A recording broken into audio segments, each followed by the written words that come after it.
उद्गत्यस्तव करामृदं करत्सु दैत्येषु तानरशनाननीय देवाने सद्यस्तिरोदति तदेव भवत्प्रभावाद् उद्यस्वयूथ्य कलहादितिजा बभूवुः श्यामां रुचापि वयसापि तनुं तदानीं प्राप्तोऽसि तुङ्गकुचमण्डलभङ्गुरां त्वं पीयूषकुम्भकलहं परिमुच्य सर्वे तृष्णाकुला प्रतिययोत्स्वदुरोधकुम्भे का त्वं मृगाक्षि निजविभजस्य सुधामिमामती आरूढरागविवशानि वियाचते भूने विश्वस्य ते मयि कथं कुलटास्मि दैत्याः इत्यालपन्नपि सुविस्वसितानतानीः मोदा सुधा कुलशमेषु ददत्सु सा त्वं दुश्चेष्टितं मम सहध्वमिति ब्रवाण पङ्क्तिप्रभेदविनिवेशितद्धेव दैत्या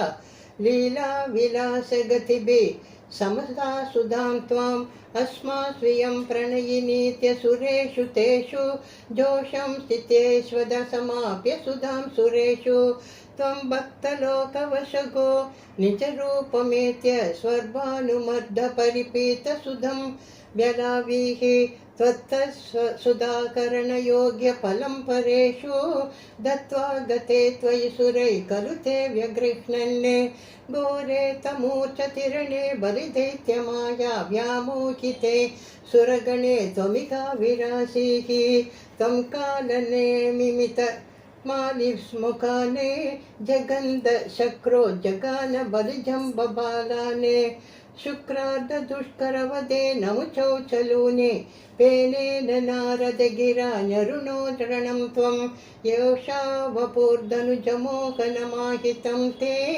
श्रुत्वा विलोकनकुतूहलवान् महेशः भूतैः समं गिरिजया च गतः पदं ते स्तुत्वा त्वव्रीदमितं त्वमतोतिरोधाः आरामसीमनिचकन्तुकगाथलीलालोलायमान नयनां कमनीमनोज्ञां त्वामेष वीक्ष्य विगलद्वसनां मनोभुः मेघाधनङ्गरिपुरङ्गसमालिलिङ्ग भूयोऽपि विधृतवतीमुपधाव्य देवो वीर्यप्रमोक्षविकसत्परमार्थबोधः त्वन्मानितस्तव महत्त्वमुवाच दैत्यौ तथा दृष्टो मतवातनिकेतनात् सर्वत्र गोविन्दनाम संकीर्तनं गोविन्द गोविन्द।